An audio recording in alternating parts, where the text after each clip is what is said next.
Alrighty, I have like very little time to do this. I'm hoping I can get through all of these. Probably can't, but we'll try. So, ho ho ho. Merry festive season. It's Christmas Eve, and because that only comes once a year, and because the timing is chef's kiss perfect, I've got some seasonal stories. Again, on Free Read Fridays. I'm your intrepid narrator, Fraggeth. So let's get cracking. These are all pretty offbeat. Some are more offbeat than others. This first one is probably the most egregious offender in that regard, and you'll know what I mean almost immediately. It is called Silent Night, which is a short story by João Barreiros. João. I think I'm mispronouncing that. I watched a video to learn how to pronounce that, and I think I'm still mispronouncing it, and I apologize. Alrighty, so give me one sec to get a quick sip of water here, and we'll get cracking.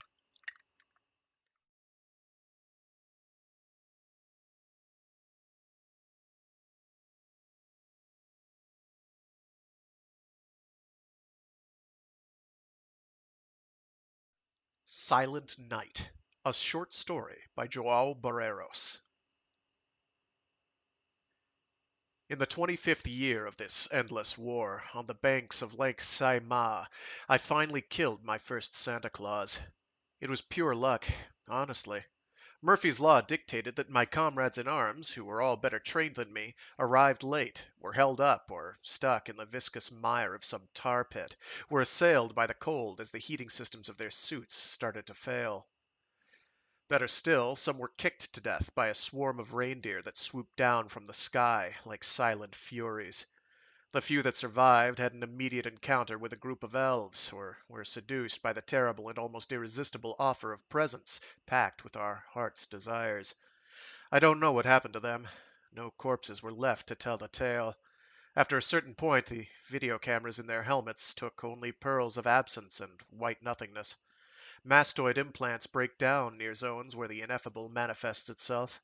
Radio communications drown in a storm of static. No thermal or infrared detector works properly. Smart bombs, launched by the cruisers anchored in Norwegian territorial water, go off track because the logic systems in their paranoid mini brains get stuck in feedback loops.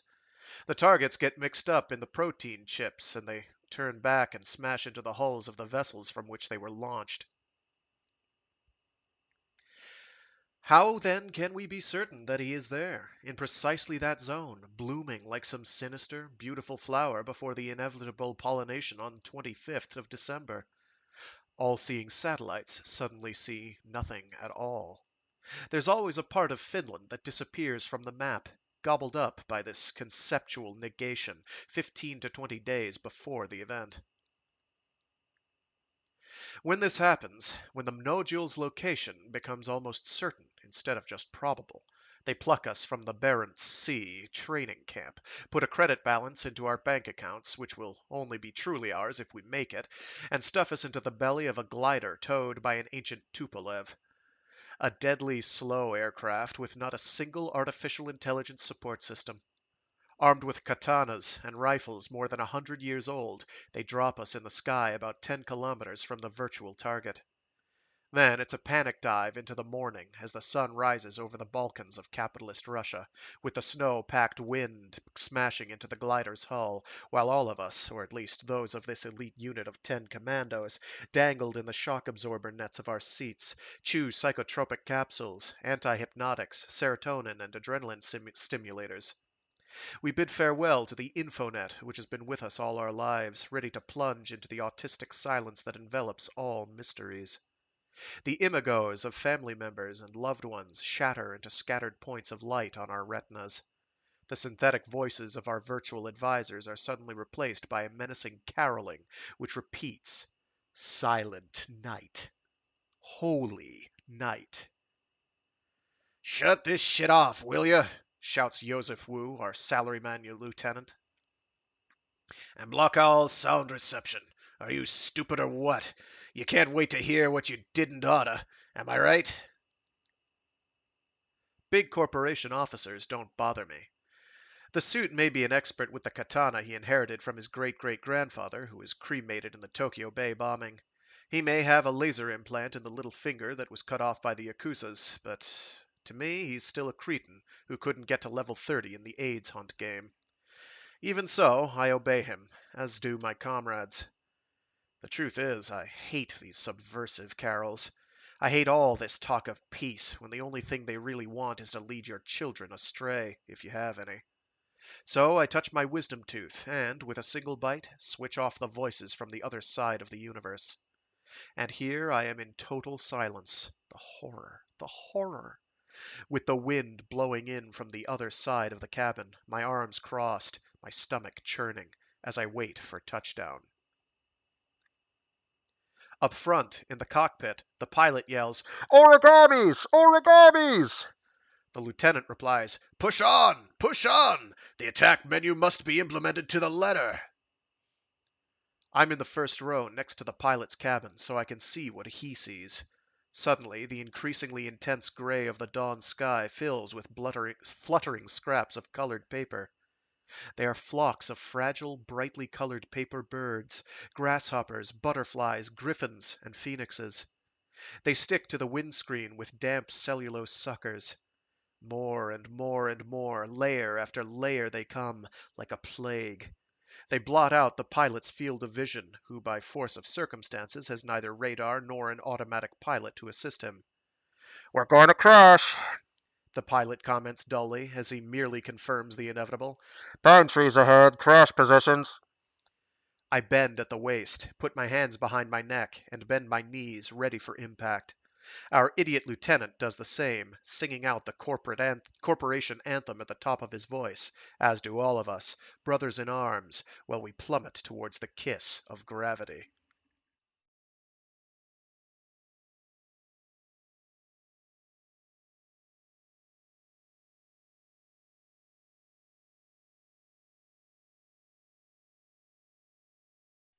Have you ever trashed a car? Have you felt the compression of time as a wave of adrenaline courses through your veins? Have you ever felt things slow down so they never seem to stop? To crash like this, blindly, inside the belly of a glider, into terrain studded with pine trees, is a similar experience. It's an ecstatic feeling, like the apparent death syndrome. Technological breakdown is always orgiastic. Bang, bang, bang goes the molded plastic belly of the glider as it scrapes treetops, snow, and rocks. The wings retract to lessen the impact torques. The aircraft's structure collapses to absorb the multiple impacts. Airbags inflate into our faces like vast mushrooms. In the cockpit, the pilot is yelling his head off until there is a sharp crack, and then he yells no more. Finally, when the glider comes to rest, oh, miracle of miracles, just one more among many others on this numinous day, I find myself alive, intact, and fit. Our pilot isn't so lucky. He's been skewered through the midriff by a branch, like some vampire from another story. The branch has punctured the polymer shell of the cockpit and pierced the hull from side to side. I get up, my legs trembling. I release my safety belt and deflate the airbag. Little festive lights glitter near the pilot's burst chest. Reflections dance on the blood-splattered glass balls which adorn the fronds of the invading branch. Little stars twinkle at the end of each frond. "Shit," comments Adelaide, a veteran of 7 missions. "We're too late. The fucking trees are already decorated." "Out, out, out!" orders the lieutenant, somewhat obviously. "Cock your rifles, fix bayonets, check your ammo. All wounded are to be abandoned. We've got no time to waste on sympathy or pity. Anyway, there's no radio contact, so we can't call up evac." Of the 10 commandos who had started out, only 6 are still active and totally operational.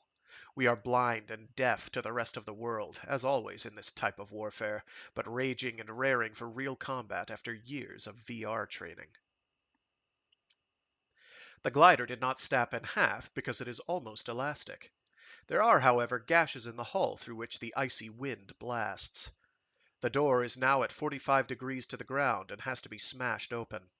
Out we fall, one by one, onto the ground. That magic was slowly transforming.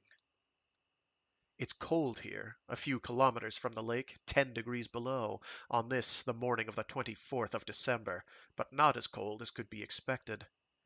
The Finnish climate is reasonably temperate, even during the winter, believe me. Even so, I stamp my boots on the ground, trying to warm my numbed feet. Still high on adrenaline, I look at my wrist compass, but I might as well be looking at a sundial at midnight. The needle spins wildly in search of a non-existent north. That means we're in the right spot, and that we should head on to where reality is even more tenuous.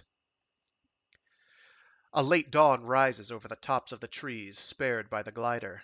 Birds sing, jingle bells, jingle all the way. Holstein has fun trampling some origamis that have landed nearby. The creatures flutter all over the place, screaming with pain.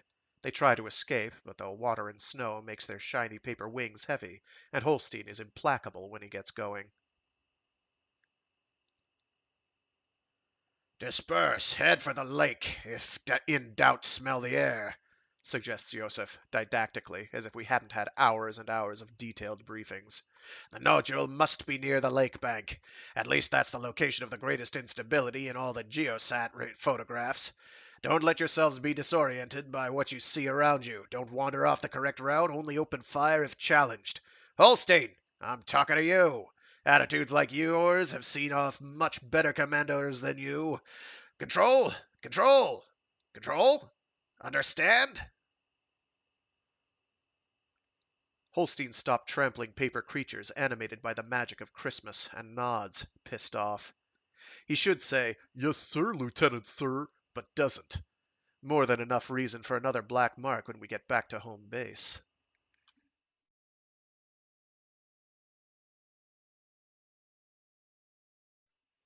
I think that third control isn't supposed to have a question mark. Oh well. We start to walk. There's nothing else to do. We walk carefully, our weapons at the ready, about 10 meters apart. Around us, dozens of varieties of lichens glisten on the bark of the pine trees as if they were connected to an electrical microcurrent. Further on, branches covered with snow, hung with icicles, tinkle ancestral melodies. Really, there's nothing chaotic about the sounds we hear. They're old Christmas carols forgotten on the tracks of a vinyl disc. There are presents everywhere, heaped around the trees, hanging from branches, next to snowmen. There are more and more snowmen, each with a bowler hat and a carrot nose. They wink their beady eyes and smile. Holy Sony, how they smile! As if they were inviting us to stay there forever.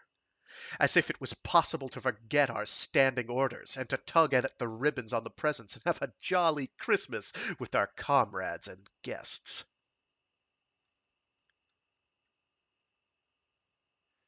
"Have you ever thought of opening one of those parcels?" asks Louis F. to no one in particular. "Do you think they're for us? Just for us and for no one else?" "Silence!" growls the furious lieutenant as he freezes, his finger raised. "Remarks like that can only jeopardize the mission. Of course the presents are for you, fuckface. All of them. Any of them. But be careful. If you go near them, if you even think of having a peek at one of them, I promise you I'll blow your brains out here and now, in front of everyone, and fuck the insurance. Did you all hear? Don't you see that you're all lost if we think like that?" There's some wonkiness in that sentence. "Shite!" exclaimed Stella, bending at her knees and pointing her bayonet towards a row of white bunnies, each the size of a 6-year-old child, all in a row, dressed in waistcoats with shiny buttons. They stand there immobile, smiling, with their paws behind their backs, as if awaiting inspection. Some of them are wearing bow ties. Others sport multicolored caps or woolen bonnets with holes for their ears. The does, for there are an equal number of lady rabbits too, have lace kerchiefs on their heads, and each has a litter of little bunnies with oversized nappies on their bottoms. There they are, forming a living barrier across our path, singing. As if song was a weapon, the idiots. As if pacifism could prevent violence. Fire at will, Yosef said quietly. We all obey. Our weapons are not automatic. Automatics usually jam, where magic rules.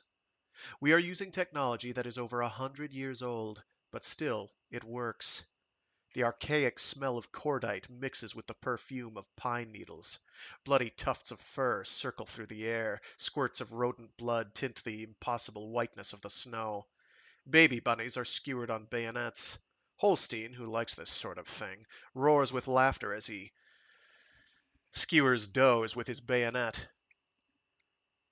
The animals do nothing but defend themselves. The animals do nothing to defend themselves. They let themselves be killed like flies. And as they die, they sing, sing, sing. Have I already mentioned the seductive effect of subliminal projections? The hidden images on the television which make you buy a new Nintendo console? Or the services of a call boy slash girl? Or a cup of Nova Cola? Here, the messages are transmitted via innocuous ditties. The messages are terrible because they penetrate via auricular projection. Messages which work on our feelings, which jerk an easy tear, hypocritical peace among men. Messages which tell us to give rather than buy. Messages that offer presents. Everything, everything we want in exchange for peace, all to sweeten the taste of defeat.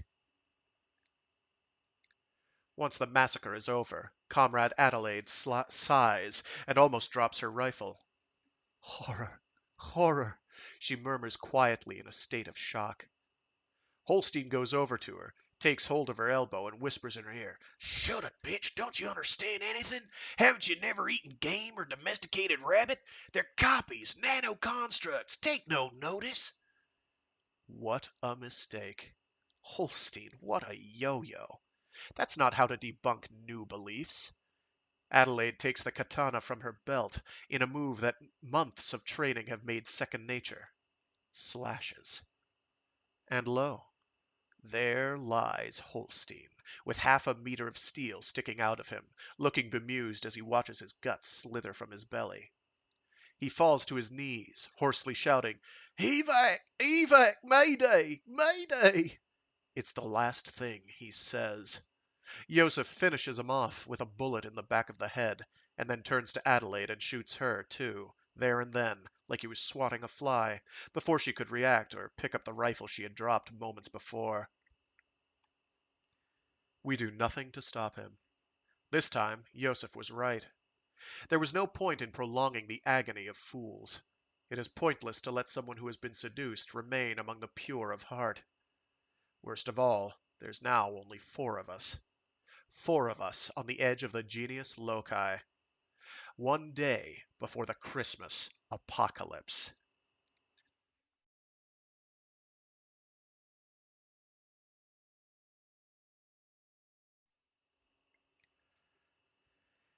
Change of tactics, says the lieutenant, lighting a cigarette, as illegal as it is politically incorrect, so that the smoke would disperse the excellence of holier perfumes.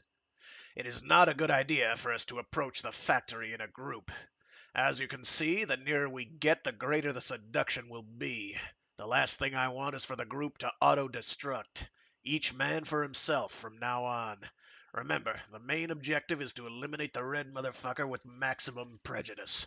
Forget the elves and the reindeer. Forget the biosimulacra. Kill him before midnight. Understood? In cases such as this, I don't know what's worse. Diving ahead into complete mystery, prey to all sorts of temptation, or to advance, terrified, with a handful of psychotic comrades who could turn against me at any moment and shoot yours truly in the back. Out of sight, I'm not only no longer a target, but I can't communicate with them. The mastoid aerial implant doesn't work. The Infonet no longer projects access logins on my retina. It's impossible to see my position on a virtual map. All I can hear are carols, the jingling of 1,000 little bells, the Christmassy snapping of icicles, the clicking hooves of a band of flying reindeers up in the sky, hidden by low cloud. Bayonet fixed, my teeth gritted, I forge ahead. There is an unbearable variety of smells in the frigid air. The smell of Christmas cake, mince pies, and freshly baked bread. The smell of toasted sugar on thousands of bowls of creme brulee.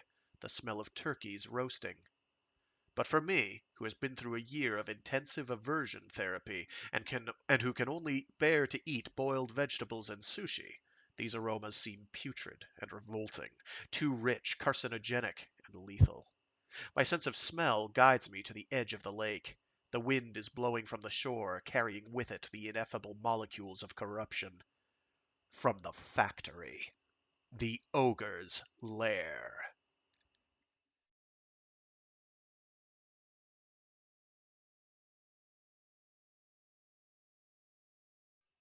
In the distance, to my left, I hear screams half stifled by the branches and by the irregularity of the terrain. A lone shot rings out, immediately followed by the neighing of many reindeer. I shrug my shoulders and press on. I have been trained to ignore such appeals. Real or false cries for help. Pathetic appeals to sentiment. There are more and more presents, each with my name on the visiting cards hanging from the branches. Elves with rosy cheeks, red bonnets, and woolen booties, man stalls at the edge of the tracks that heave with sweetmeats piled on linen tablecloths. They beckon to me to put down my weapon and to approach them. They smile and wave mugs full of steaming mulled wine. I push on, not even wasting time to kill them one by one. It's pointless. There are thousands of them. They sprout from the ground inside mushroom wombs. They're no more than the support subsystems of a much more complex and vast unit. No one knows if this infestation is the nanotechnological product of some socio-terrorist organization bent on sabotaging the festive season trade. If the producers of such systems exist, they are undetectable because the nanoconstructs decompose rapidly as soon as the nodule is eliminated. It could well be that the Santa Claus anomaly is the initial phase of some exotic invasion. If it is, it's one of the strangest invasions ever conceived, for it aims to destroy mankind by granting its most secret desires. A strategy first thought up by the Greeks in Troy. At Troy. 200 meters further on, I am confronted by an army of furious toys hidden in a low-lying mist caused by the steam from the micro-boilers that power some of them. It is a barricade of toy trains with bulging eyes and gaping maws that spew puffs of colored smoke. Porcelain dolls dressed in lace, armed with needles. Jack-in-the-boxes jump from gilded boxes. Clockwork harlequins with keys turning in their backs. Red-fanged teddy bears with the indispensable red kerchiefs around their necks. Tick-tock, some of them yell defiantly. Hello, hello, others say in a more sociable tone. Toot! Scream the toy trains, with furious faces, their wheels spinning wildly, ready for the final charge. I, for my part, close my eyes, concentrate, invoke hypnotic codes that transform me temporarily into a berserker. I bite my lip, which is numb with cold, and attack. Now is the time for you to ask why I am attacking an advance guard of toys? But you already know the answer. Did you never destroy a toy when you were children? Did you never open up a doll's tummy just to see how it worked? Have you never hurled a clockwork car at a wall? Have you never cut an unwanted book into shreds with blunt-ended scissors? Did you never twist the neck of your little sister's dollies? Have you never compelled your balsa wood plane to make a forced landing, without fuel, without wheels, without anything to protect it from certain destruction? If you have done any of these things, then you already know the reason why. If this report exists, and you are reading it, it's because I survived the bites, pricks, nips, pinches, trips, and burns inflicted by those who wished me ill. I survived and left a mini Verdun behind me. I hadn't known that dolls cry and scream as they die, but they do. Their call for their mummies and daddies in beautiful pre-recorded voices. The Disney syndrome has arrived here, too. Anthropomorphism is part of the enchantment. The battle lasts less than 10 minutes in real time. Unhappily for me, my poor organism, speeded up as it is by a cocktail of neurostimulants, experiences it as a languid 2-hour massacre. Afterwards, I emerge, shivering with cold, exhausted, with my muscles burning with cramps caused by an excess of lactic acid. I can hardly feel my left arm, which has been scored by dozens of nippers and agile four-fingered hands. My ankles are scalded as a result of the attentions of the fireboxes of the trains which have penetrated my boots. The Kevlar jacket under my anorak has burst as a result of the impacts of the shells fired by lead soldiers. Some evil wisher must have increased the ballistic impact of these tiny projectiles. They damaged the jacket, but did not penetrate it. Better luck next time. That's why I'm still alive and on my way to the nodule of uncertainty. Tiny dolls' arms crack beneath my boots. Blue eyes roll in porcelain eye sockets. Teddy bears are still trying to refill their gaping bellies with the stuffing that serves them as intestines. Overturned locomotives let out one last sigh of steam against the impossible whiteness of the snow. I push on, indifferent. The worst is still to come.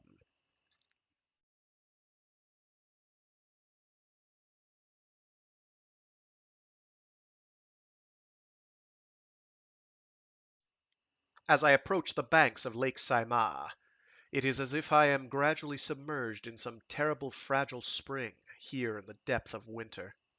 The ground has warmed up.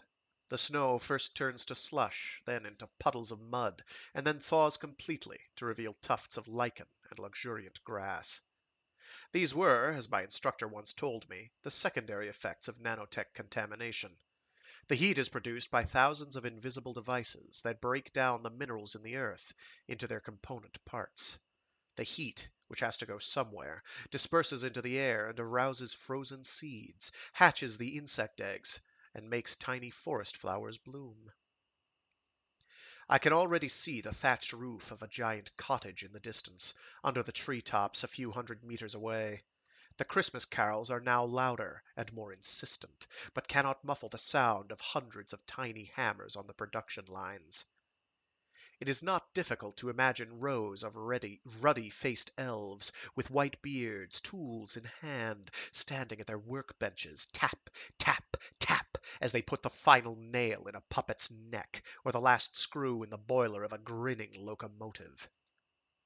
I've used up all my ammunition in the massacre of the bunnies and in the battle with the toy army. There is no point in using triopic mines or semi-smart grenades, for the detonators fail as soon as they leave my hands. So I drop my useless rifle and my slowly rusting bayonet. I draw my katana, which has a blade 1 atom thick. Thus armed and limping like some aged samurai, I enter the clearing. I am not the first to make it. 20 reindeer lie dead in the cottage car park, next to the carcass of a giant sleigh. Reindeers, their throats cut and thoraxes exploded, lie with their hooves in the air, their eyes fixed in a furious glare. Two of my comrades, Helena Yu and Eduardo Piao, lie among them, gored by the antlers of the dead beasts. Twirls of steam arise from the lake, near the outlets that emerge from the rear of the factory. Windmills, made of a material I cannot identify, spin shrilling with euphoria. I hadn't noticed that much of the evening had already passed. A few hours ago it was dawn. Now it's dusk. I have to get a move on. He is so strong at night. All is lost if I don't get him now. Luckily, I haven't been noticed. So much the better.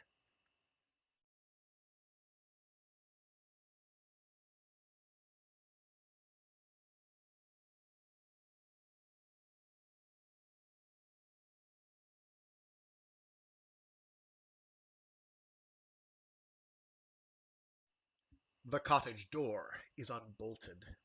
Santa always welcomes mankind with open arms. Even your humble chronicler who draws nigh, his heart brimming with evil intent. Tring! Rings a small bell over the doorway. The door opens into a living room. A fire of crackling pine cones burns in the open hearth. The smell of pine needles wafts from a Christmas tree standing in the corner next to the window. A kettle steams on the fire. The carpets, smeared with the mud from my boots, soften my step. Katana at the ready, I just stand there. Ho, ho, ho! Merry Christmas! Says an enormous creature dressed in a red first used by Coca-Cola. Its belly almost bursts over its leather belt. Its face is hidden by a pair of spectacles and a huge white beard which reaches down to its belly. Welcome to my home, Ricardo Way. Santa Claus is reclining on an uncomfortable throne made of reindeer bones. His boots shine as if they are made of living tissue. His belt buckle is engraved with an indecipherable series of runes. His gloved hands rest on his rotund paunch. How do you know my name? What is the meaning of all this? Who are you? You know perfectly well who I am, The creature replies in a voice like thunder. just as I know who you are, just as I know the names of all the boys and girls in the world. I got the letter you sent me 20 years ago, Ricardo Way. If you have behaved well, if you have been a good boy, the toys you asked for are here. I feel my knees tremble. My throat is dry. There's not a drop of spittle in my mouth. None of the chemicals that course through my veins can control the terrible fear this creature inspires. Lies, all lies. But still, this madness, on this assault on the most elementary principles of reason repeats itself year after year. Every year a new anomaly appears. Every year he returns, stronger and more enticing, in an exponential multiplication, ready to dump billions of tons of toys on roofs, window sills, verandas, and down chimneys all over the world. It's economic sabotage on a planetary scale. But how does he know my name? How does he manage to bypass the Infonet access protocols?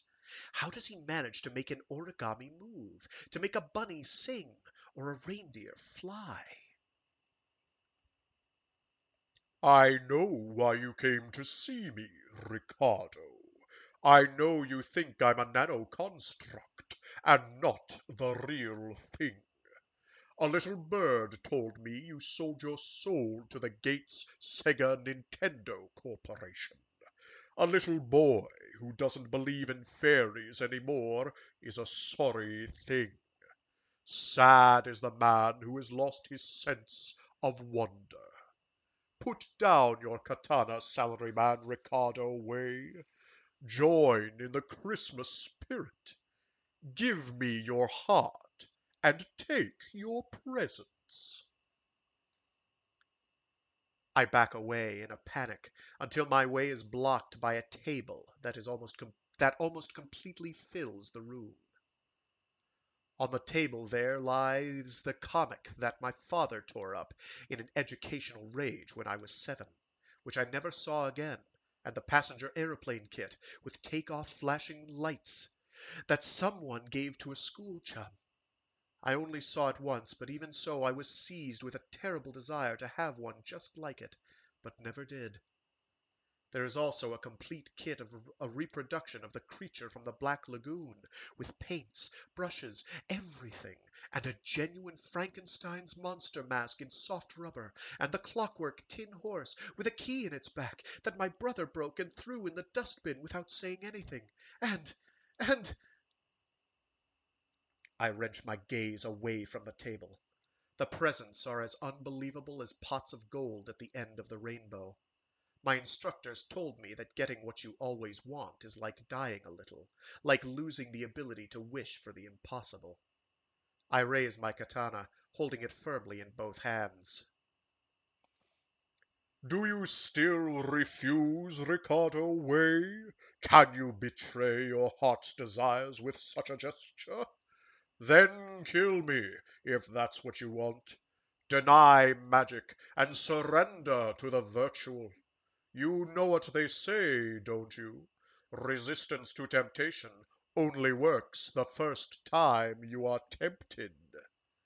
But I'll be here next year, my boy. I'll be waiting for you. Ho, ho, ho! Merry Christmas! The katana falls in an implacable arc.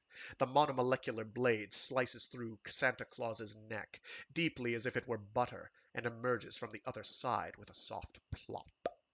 The creature's head separates from the immense body, curves through the air, and lands near the fire. Not a single drop of blood spurts from the severed neck. Still seated on the throne, Santa's body deflates as if it had been full of air. Soon the empty, wrinkled red suit disappears. The throne disappears. The Christmas tree disappears. All the presents on the table disappear. The cottage walls transform in a sudden whirl of ash. The floor beneath my feet shakes and loses the texture of carpet. Floorboards and stone is Oh, and the floor beneath my feet shakes and loses the texture of carpet, floorboards, and stone, and is just mud and snow once more. In a few fractions of a second, the toy factory also vanishes. The sleigh vanishes from a yard that is now nothing more than a muddy hillside on the edge of a frozen lake. And here I am, alone, under the emerging stars, trembling, surrounded by only the bodies of my dead comrades. The anomaly has been spirited away as if according to some plan.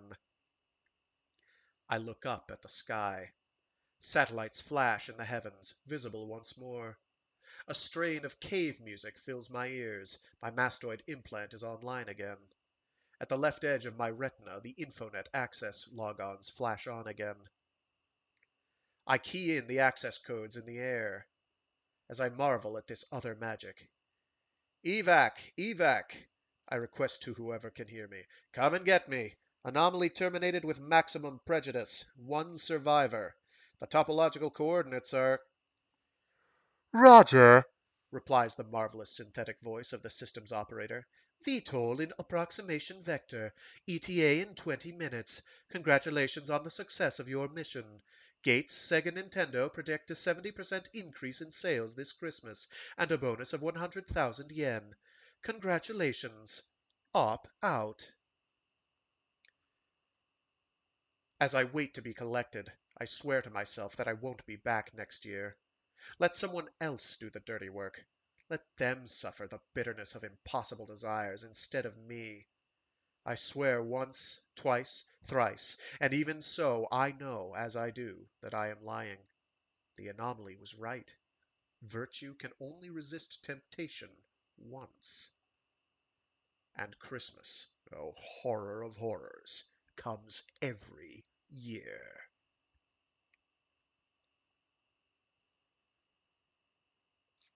And that was Silent Night, a short story by João Barreiros. All right, so now the absolute horror is over, and we can get on with lighter-hearted material. That was, I believe, written in 97 or 98, according to this. It says 97 and 98, so it might have been published twice. Alrighty. The rest of these are much shorter. That's the long one. Yeah. One of them is like less than a page long. One of them is about 2 pages long, and the last one's maybe 3, if that. Okay, give me 1 sec to get some more water in me, and we'll bang this puppy out.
Sorry about that.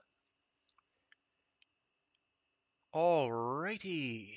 So this next one is called Harnessing the Brane-Deer. B-R-A-N-E, deer.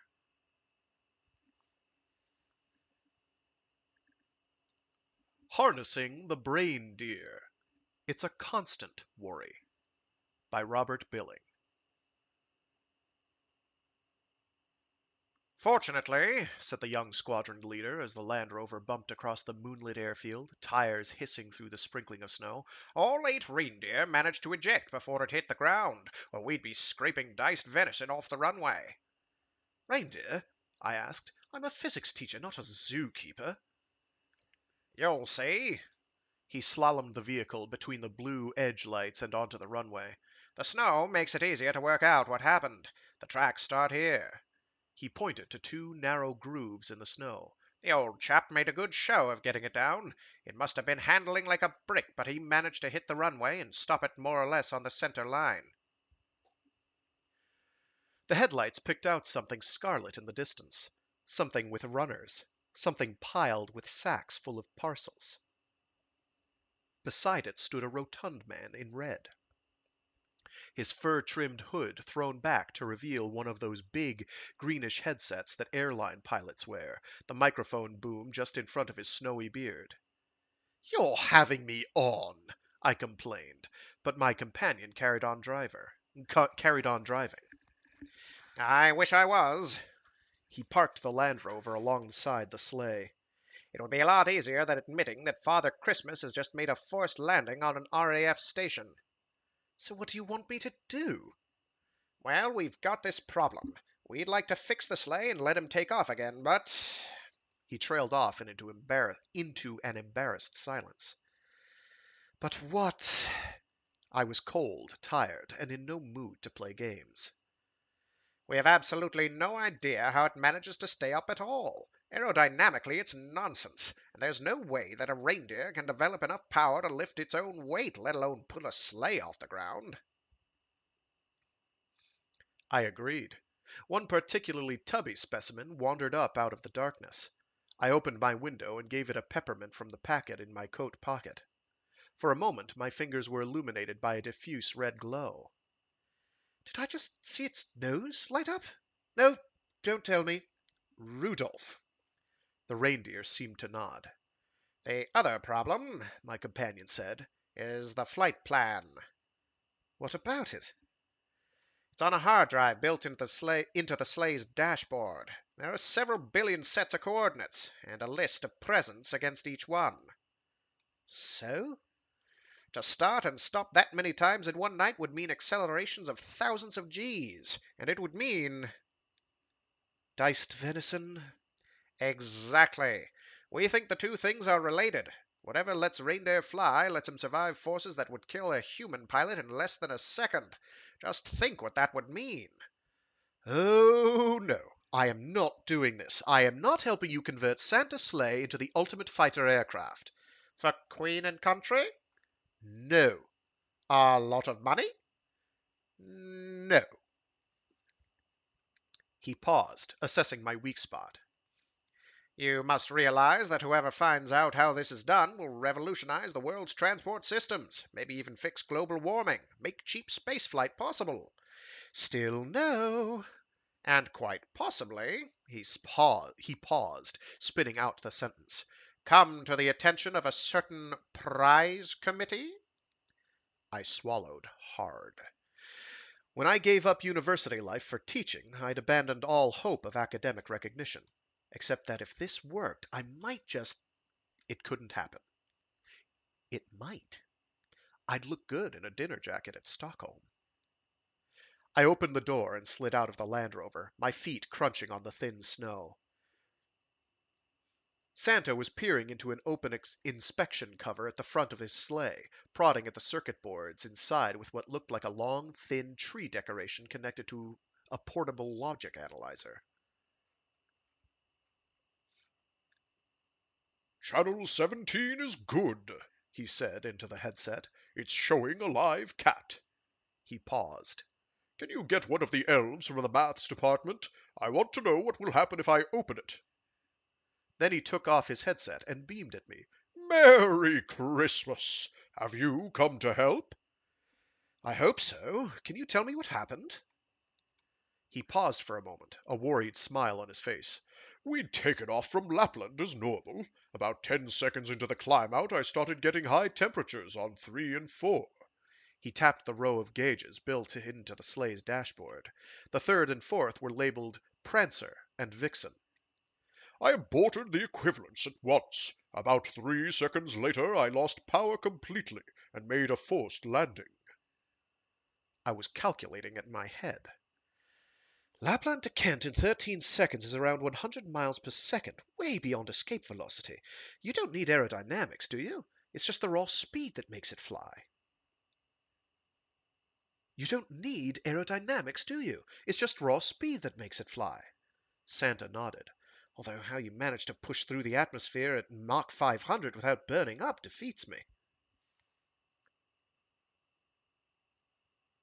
The old man just smiled. It is a mystery if you don't understand. I got up onto the sleigh, sat on the bench seat, and studied the instruments. There was a little rectangular screen showing a globe of the Earth, divided by lines of latitude and longitude, the spaces between them a checkerboard of light and dark patches. Two digital readouts were labeled Delta EW and Delta NS. Both showed 0. A little farther along was another display, simply labeled H, and next to it was an impressive red handle. Almost automatically, I wound my fingers around it, ready to pull. Santa jumped. For a moment there was a flash of real terror in his eyes. Then he was jolly again. Whatever it was, I'd hit it. Lambda, H had a pattern. Tessellating the planet. This was the key to the whole thing. Pulling the big red lever could have disastrous consequences, only it wasn't working. Which was why the sleigh was on the ground. I sat back. When the sleigh was in what Santa called the equivalents, it whistled along, slipping through the atmosphere at speeds which would fill NASA with envy. The only thing that could overtake it was light. The secret had to be in the reindeer, or rather in the composite of engineering and biology that sleigh and reindeer made together. Perhaps some weird twist of evolution had produced a beast that existed partly on another brain, one with a much bigger value of Planck's constant. What if Santa had found some way to harness the multiversal nature of the reindeer, to mold a subtle and unstable biological process into useful technology? There were about 15 digits on the H display, although only a single 0 glowed cheerily at the right-hand end. No, it couldn't be. It was. The big red lever changed the value of Planck's constant for the sleigh. Changed it so that the sleigh could convert into a single photon. A photon with a wavelength of a few meters. I tried to visualize the effect of quantum mechanics happening on a macroscopic scale, of the sleigh having a definite wavelength. So that was what the lambda gauges measured, although I couldn't see why the north-south and east-west wavelengths were different. The sleigh would become a standing wave, rather like an electron orbit, all around Earth. No, all over Earth. The last section of the puzzle clicked into place. The pattern on the picture of the Earth was a set of spherical harmonics, the standing wave that the sleigh became when the red handle was pulled. So that was how the old chap did it. He didn't have to rush around the planet, just convert into a standing wave that was everywhere on Earth simultaneously, and wait for the midnight line to pass right around the world under him. At any time, there was a very small probability of his being in any particular chimney, but averaged over the whole night, he was everywhere once. So why had it stopped working? What had disrupted the delicate processes inside two of the reindeer and brought the sleigh crashing back into our world? Rudolph wandered towards the sleigh, nose flickering like a disco in an LED factory, a silly grin on his face. Suddenly I had an idea. Santa, the two reindeer that had high temperatures, are they boys or girls? Santa laughed. Everyone knows that Vixen is female, but the books are wrong about Prancer. She's a girl as well. There's one thing that can happen to a female mammal that plays Old Harry with delicate internal processes. I turned to the squadron leader. We need a veterinary surgeon, now. 20 minutes later, it was all over. Prancer and Vixen had provided positive pregnancy tests. Blitzen was being awkward about letting us have a sample. Rudolph, snapped Santa, I've told you before. Rudolph's nose flared an embarrassed scarlet. Santa unwrapped a parcel and pulled out a slide rule. I'll take off on reduced power and follow the Great Circle back to Lapland. I should get home before they overheat again. Then I'll swap Vixen and Prancer for Robbie and Rusty. The presents may be a few hours late, but they'll still get there. Thanks, and Merry Christmas. He whistled, and the reindeer lined up ready for the harness. Then he was on the seat with the reins in his hands. Rudolph's nose started to flash like an anti-collision beacon, and the sleigh accelerated down the runway. I saw one fur-gloved hand reach out to pull the big red lever, and there was a flash, a rush of wind, and the sleigh was a vanishing dot on the horizon. That's why, every Christmas, I leave a packet of peppermints, a glass of sherry, and a letter by the fireplace. Dear Santa, for Christmas I'd really like the one present. How do reindeer change the value of Planck's constant? And every year I receive a photograph of Rudolph's growing family. And that was Harnessing the Brane-Deer by Robert Billing.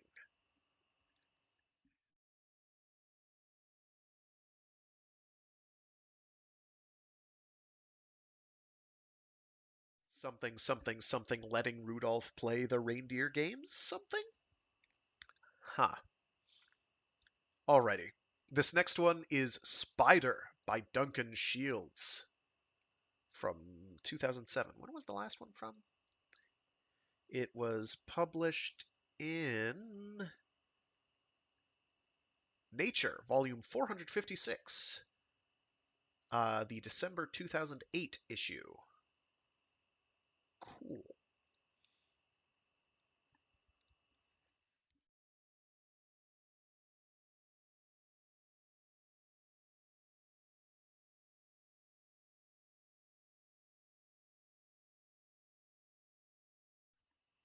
Spider by Duncan Shields.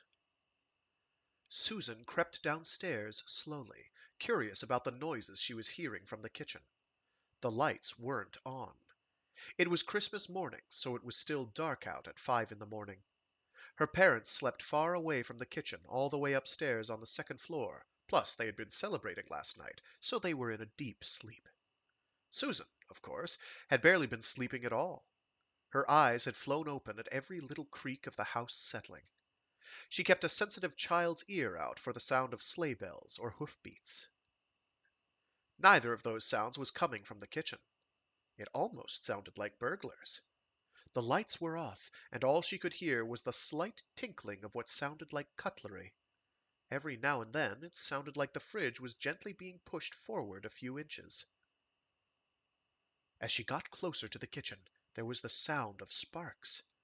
The half-inch of darkness underneath the closed door lit up bright blue like nighttime television, and then went black again. The clinking and the gentle scraping continued. Susan was not a fearful child, but she was getting nervous. She chewed on her lower lip with wide-eyed indecision. The contest in her between wanting to see Santa and wanting to alert her parents to possible intruders was violent, but brief. She opted for the Santa glimpse. Very, very quietly, she opened the kitchen door a crack, pushed her arm through, and felt for the light switch on the wall. She found it. Light flooded the kitchen. The sounds continued. Susan opened her eyes. It wasn't Santa. There was a giant long-legged metal spider on the kitchen table, eating the toaster. It was like a black, skinless patio umbrella with a streamlined teardrop-shaped blob of metal at the center of it, the size of a microwave oven. Its mouthparts were gingerly tearing away the chrome skin of the toaster.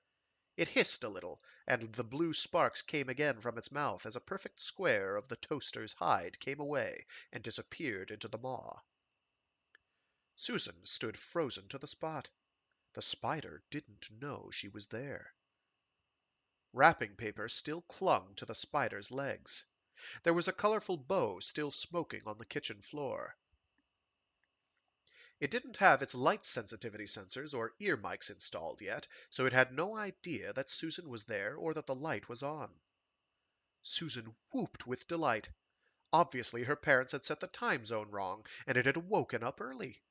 She stroked the back of her hand to fire up her implant and snapped her fingers twice to set it to pet control. The spider spasmed and fell on the floor with a crash. Susan could hear her parents waking up. "Bad spider!" she said with a smile on her face. This was the best Christmas ever. Her friends were going to be so jealous. And that was Spider by Duncan Shields, published on December 25th, 2007 on 365tomorrows.com.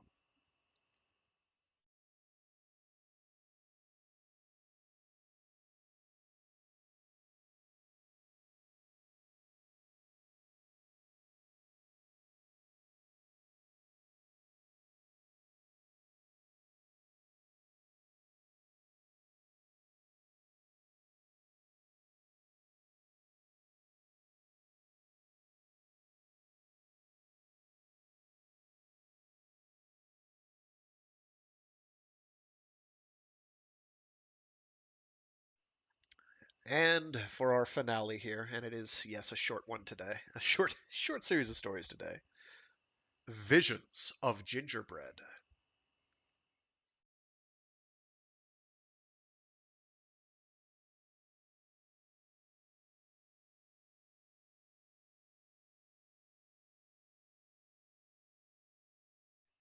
Visions of Gingerbread, a short story by Bruce Holland Rogers.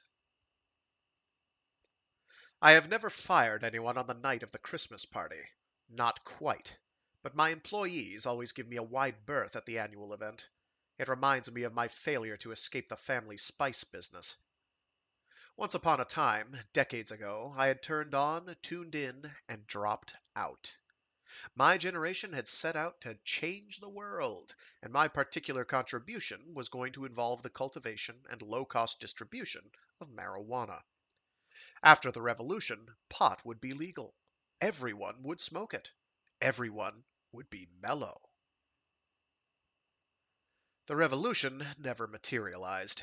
When my girlfriend, Rainbow, got pregnant, she didn't want to live in a teepee anymore. She wanted running water. She changed her name back to Mary Ellen. We got married. After I finished college with a degree in botany, I took over the family business. Now, 35 years after my return as the prodigal son, I had my father's office, his ulcers, his heart condition, and his temper. At this year's party, as usual, everyone from my executive VP to the mail clerk steered clear of me. An hour into the evening, as conversations buzzed in every other part of the room, I found myself standing alone, eggnog in hand, looking at the Christmas tree. It was as if I had never seen one before. There was something about the shape of the tree, about its deep green shadows and its smell, that spoke to me. It said, "Forest." It said, "Everything is alive." It said, "This is the perfect moment." And at that perfect moment, I felt as if I were a key sliding into its lock. The universe and I, we fit. God was in the tree, in the lights, and everywhere in the room with me. God was in the eggnog. I thought, LSD flashback after 35 years? But on acid, I had never felt anything like this wholeness and clarity. "You look 1,000 miles away," said a woman's voice. I turned. I didn't know her. Her hair was severely short, mannish. But I smiled. "No, not 1,000 miles away," I said. "I'm very much right here." "Enjoying the party?" "To my surprise, I am." "Would you like to hear a crackpot theory?" I laughed. Who was she? I didn't care. "Tell me." "You know that nutmeg is a hallucinogen." "Not one you'd take twice." "The voice of experience?" "I am a child of my generation, Miss—" "The psychoactive ingredient is thought to be myristicin." "Myristicin.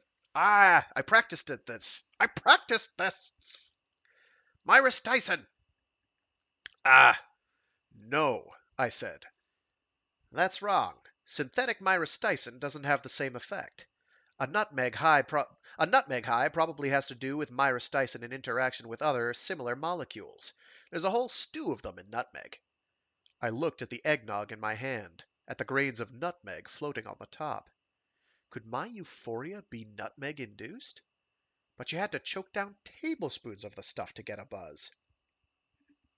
"That's right," she said. "There's a plant geneticist, Dr. Thorpe, who has done some gene splicing. With nutmeg. Also with star anise, parsley, and parsnip." "They all contain myristicin," I said. "Yes." I smiled. "I had similar interests once." "So I've heard." "Does this Thorpe fellow think he's going to make hallucinogenic tomatoes?" She looked around the room. No one else was paying any attention to us. "Actually, the spliced genes are synthetic. Thorpe tweaks segments of DNA to produce mutations, and one of those mutations resulted in an analog to myristicin that has some fascinating properties." Earlier, I had felt the universe suddenly resolve and make sense. Now the same thing happened for our conversation. I looked at my eggnog. "Let me guess. One of those fascinating properties is that the analog is active in small concentrations. Would that be right, Dr. Thorpe?" "Another property is that it doesn't interfere with mental acuity. An ordinary nutmeg high would make you dopey. This won't." In other circumstances, I might have thrown my drink to the floor, called security, and had Thorpe wow, my gosh, and had Thorpe thrown out or arrested. But God was in the nutmeg. And I liked Thorpe. I liked her to an unusual degree. I took another sip of God. I felt loved. "I've done some brain scans," she said.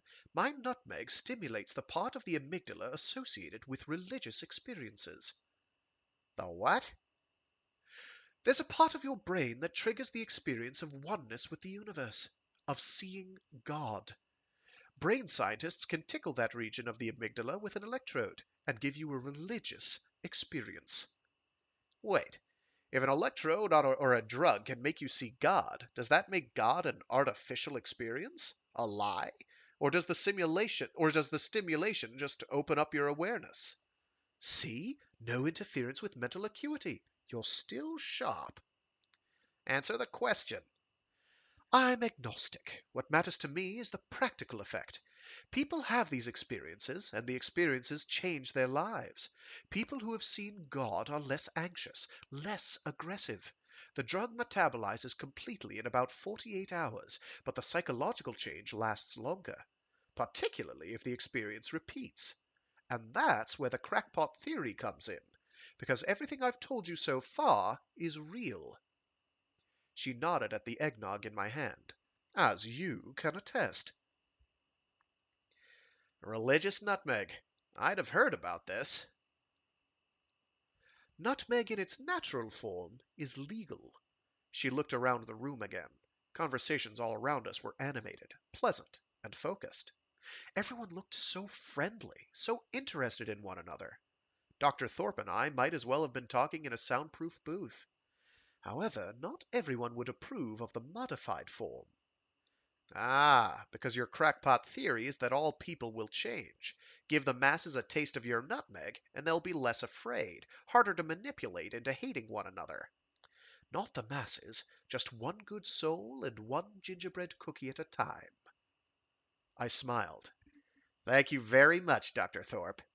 You love everyone. So do I. What you need is a plantation. Yes, I have seed stock for you. A start, anyway. It will take time. I know. Nutmeg seedlings won't flower for at least 4 years. The trees aren't full bearing for 20. Believe me, I know, she said, but a revolution doesn't happen in a day. I looked around. The whole room glowed with adoring light. On Monday, all these wonderful people who worked for me would get a raise, and the company would get a new mission. We were going global. We were going to expand, but in a way that was friendly to customers and competitors alike. The golden radiance around Dr. Thorpe's head might have been a hallucination. Maybe I was seeing auras. Whatever it was, it made me infinitely happy. And that was Visions of Gingerbread by Bruce Holland Rogers. First published in Analog magazine, December of 2003. And on that heartwarming, festive note, I bid thee adieu. I got a scooch. I got all sorts of preparations to make for the coming days. So, yeah, thanks for tuning in. Hope you dug it. I dug it. I wouldn't do it if I didn't. I do this every week on Free Read Fridays, starting at about noon Eastern Standard Time, where I read short stories and indeed entire novels aloud. Right now, today was kind of an exception. Right now, we're about a sixth of the way through Heavy Time by C.J. Cherry. So if you want to experience a relatively early rendition of Life in the Asteroid Belt, that is one well worth checking out. Alrighty, have fun, happy holidays, and have a good one. See you all next week. Bye!